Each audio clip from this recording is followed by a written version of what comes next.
보통 황벽오록이라고 칭하는데 이분의 법명은 희운이시고, 근데 큰 스님의 법명을 함부로 부를 수가 없으니까 그분이 황벽산 치봉 아래에 거처하셨기 때문에 그분이 거처하던 산명을 불러서 그냥 황벽선사라고 칭을 한 겁니다. 그리고 단제선사라는 시호는 나라에 큰 업적을 남기신 고승에게 황제가 시호를 내려요. 이거는 당나라 16대 황제였던 선종이 황벽선사의 업적을 기려서 단제라고 시호를 내린 겁니다. 여기에 관련된 재미난 일화가 있습니다. 말한 것처럼 당나라 16대 황제에 오른 선종이 어린 시절에 10대 때 절에 삼위승으로 들어갔어요. 그때 마침 이 삼위가 있던 절에 황벽선사께서 기거하시면서 불전에 부처님 전에 예배를 부처님께 지극한 마음으로 예불을 올렸어요. 그러자 삼위가 말하기를 부처를 세워서 구하지 않고 법을 세워서 구하지 않으며 성인을 세워서 구하지 않는데 스님께서는 응당 무엇을 구하는 겁니까? 라고. 정말로 마음 공부하는 사람은 구하는 바가 없어야 된다. 오직 마음 공부하는 사람은 오직 구하는 바가 없고 세우는 바가 없는 것을 배울 뿐 따로 뭔가 배울 건 없다라고 뭔가를 구하거나 뭔가 세우는 것을 꺼려해요. 그래서 부처도 세우지 않고 법도 세우지 않고 성인도 세우지 않는데 스님은 무엇을 구하느라 부처님께 예배를 하는 겁니까? 라고 물은 거예요. 그래서 황벽선사께서 말씀하시기를 그래. 부처를 세워서 구하지 않고 법을 세워서 구하지 않으며 성인을 세워서 구하지 않지만 보통의 예법이 이렇게 하는 거다. 그죠? 삼위가 묻기를 스님께서 부처님께 예배하는 것은 무엇을 위하는 겁니까?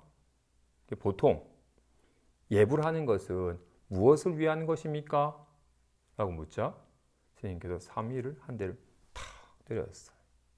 그래서 삼위가 너무 거칩니다 라고 말하자 아니 여기에 무엇이 있기에 거칠다 미세하다를 말하냐 하고는 한 대 탁 더 때리니까 삼위가 확 도망가 버렸대. 다시 그죠?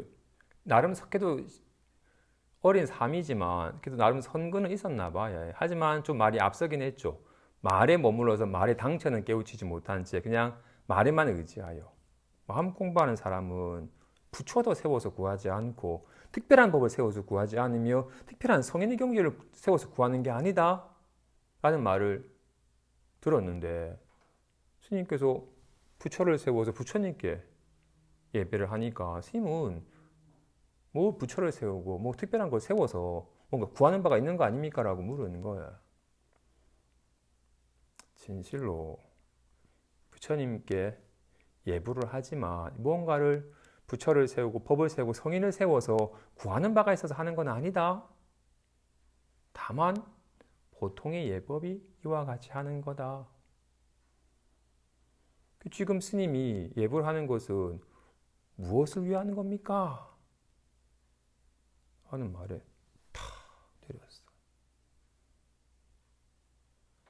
근데 말만 앞섰지 말만 세움이 없음을 말하였지 온갖 말을 세우고 형상을 세운지라 무엇을 위하는 겁니까? 라고 한 대 때렸을 때 전혀 깨우치지 못하고 왜 이렇게 거친 행동을 하냐고 탓을 하는 거예요.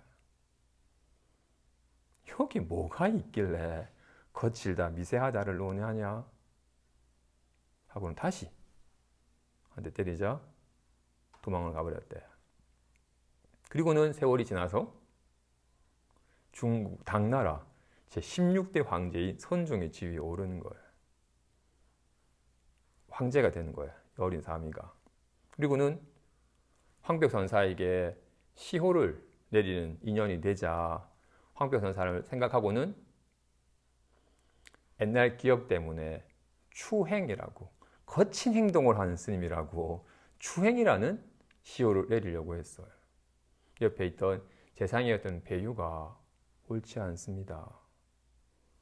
황제께서 어린 시절 그렇게 험난한 인연을 거치면서 다행히 큰 변고 없이 황제의 지위에 오르게 된 것은 황벽선사께서 황제의 3세의 업장을 끊어주셨기에 가능했던 일입니다. 하는 말을 듣자 뭔가 느끼는 바가 있어서 그렇구나. 내가 잘난 체하고 아르마리를 세우고 늘 경고망동했던 나의 업장을 단제 황벽선사께서 단 2번의 손찌검으로 과거, 현재, 미래 3세의 업장을 소멸해 주신 거였구나라는 것을 뒤늦게 느끼는 바가 있어서 황벽선사의 시호를 단제, 과거, 현재, 미래 3세의 업장을 끊어주셨다고 해서 단제선사라고 칭하게 되는 겁니다. 그래서 이 전신법의 제목이 황벽산 단제선사 전신법이라고 칭하는 겁니다. 이와 관계된 이 일화를 떠올려 보니까 저랑 같이 출가했던 한 스님의 얘기가 생각이 나요. 저랑 같이 출가를 했어요. 그리고 송강사 강원에 같이 입방을 해서 강원에 공부를 하시다가 2학년 때 선방 다닌다고 해서 강원은 때려치우고 선방에 가신 스님이 있었어요.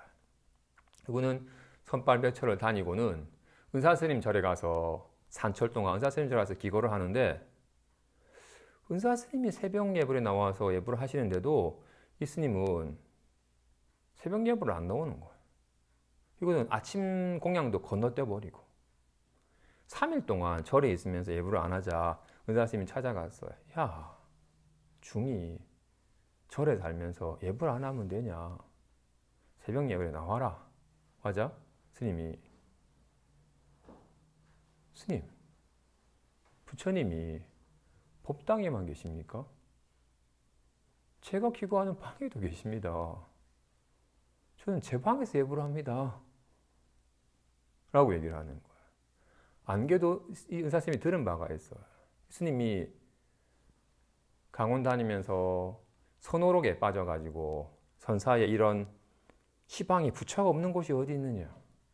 곳곳이 다 부처의 나툼이고 온갖 부처의 작용으로 삶이 펼쳐지는 것이다라는 얘기에 그 말에 깊은 뜻을 체득하지 못한 채 그냥 겉으로의 말만 좀 취하여서 막 나름대로 오도성을 자기가 깨달은 개성을 막 지어가지고 큰 스님들께 제가 이런 오도성을 지었는데 이게 정말 깨달은 게 맞습니까? 라고 자꾸 자신이 뭔가를 알았다, 뭔가를 증득했다라고 자꾸 인가를 받으러 온 사방을 쑤시고 다닌다는 얘기를 들은 거야. 그래서 이대로 둬선 안 되겠구나 하고 싶어서 그래, 네가 지금 부처님의 손길을 한번 느껴봐라 하고는 때리자. 선생님도 얘다 몇 대 맞고 나면 제가 잘못했습니다.